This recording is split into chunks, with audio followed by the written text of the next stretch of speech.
Alright, so I'm just going to show you how to do really easy hardwood cuttings.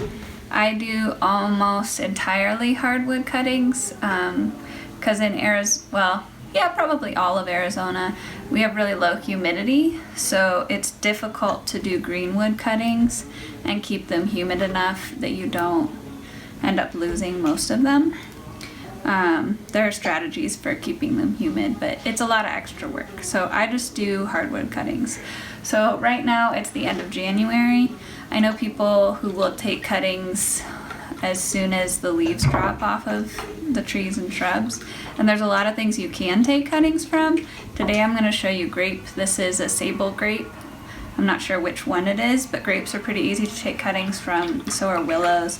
You just have to do a little bit of research to find out what you want to do your cuttings from. And there are a lot of different strategies a lot of people use, so I'm just going to talk to you about what I do. So for these guys, I'm just going to go ahead and cut. So I want 2 nodes, and you want at least 2 nodes on your cuttings. And I'm going to do a cut at 45 degrees. You can probably see 45 degrees, somewhere between 1/4 and 1/2 inch below a node. And then some people will go ahead and do a flat cut on the top so that they don't accidentally think that the top is the bottom. But I do a 45-degree angle on the top and the bottom because the idea is that it helps prevent the vascular system from embolizing. So I think it's worth it to do that. And then you just have to kind of keep track of which direction is up, because if you stick the cutting the wrong way, it won't work. So with grapes and stuff, you can stick them without any hormone and they'll grow. You probably won't get as good a success rate, but you certainly can do it. There's also like natural options where you can do like willow, like soak it in willow tea, and that's supposed to help as well. So I'll just show you the variety I've got. So you can do cuttings that are, as big around as your finger, or, as thin as, that's pretty thin. But most of these will probably go without any trouble. And then I'm gonna stick them in sand outside.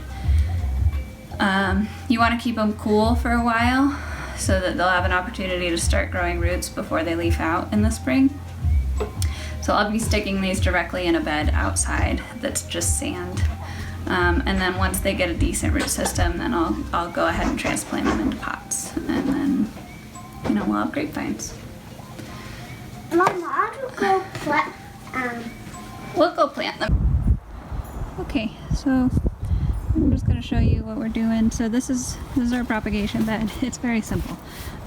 We just have 4 pine logs that are laid together, and it's filled with sand, probably 8 to 10 inches deep. And I keep the sand really nice and moist. And these are the cuttings that I've stuck so far. These are the cuttings I'm going to stick today. So just to talk about some of the varieties of things that I am doing cuttings from. So I've got dogwoods, weeping willow, this is hawthorn, Ryle's rose. Let's see, try and remember what everything is. This is Arizona honeysuckle, cottonwood, forsythia, and then those grapes that I was showing you cuttings from. And this is potentia, the shrubby potentia. So all of these are pretty easy to start from cuttings. Some of them are easier than others. For the most part, I will only stick things that go from cuttings really easily, because I feel like when I try and force things to go from cuttings that don't do it as well, I don't really get a very nice end product. The plants don't seem to be very happy. So I know you can do cuttings from things like Douglas fir, and I've heard of people doing it with junipers, but they never have a very healthy constitution, so I kind of stay away from doing stuff like that. A lot of these plants, they'll naturally go ahead and do something similar to cuttings on their own. So they tend to seem to do really well that way. So let me show you that. Okay. So here are some forsythia cuttings I'm gonna stick. Here's my rooting hormone. You can buy powder rooting hormone, gel, liquid. You can go without it. I got that from like Home Depot when I was over there getting like neem oil and stuff. So all of my cuttings are between 4 and 6 inches long roughly. Some people will go ahead and remove the buds that are gonna be below ground level. And you can do that, so you just take the buds off like that. And usually if you're doing that, you're gonna wanna take all of them off except for probably 4 of them, 2 or 4 of them up at the top. And then these 2 will leaf out, and then you won't have, you know, underground parts of the cutting trying to leaf out, or too many leaves coming on, because if they start to put on too many leaves and they don't have much in the way of roots, they can't support them, and then the cutting will just die. So that's another big perk of going ahead and doing this early enough in the well, you can start doing it in late fall, but it gives the roots an opportunity to start getting going for quite a while before sorry, the cat's doing strange things.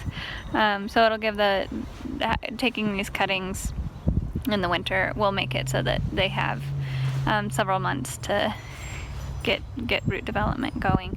You do not want to start taking cuttings early in the spring once things are getting close to budding out, because for the most part they'll just leaf out and then die shortly after that.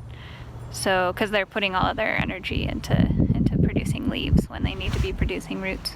So I'm gonna go ahead and stick a few cuttings just so you can see what that looks like.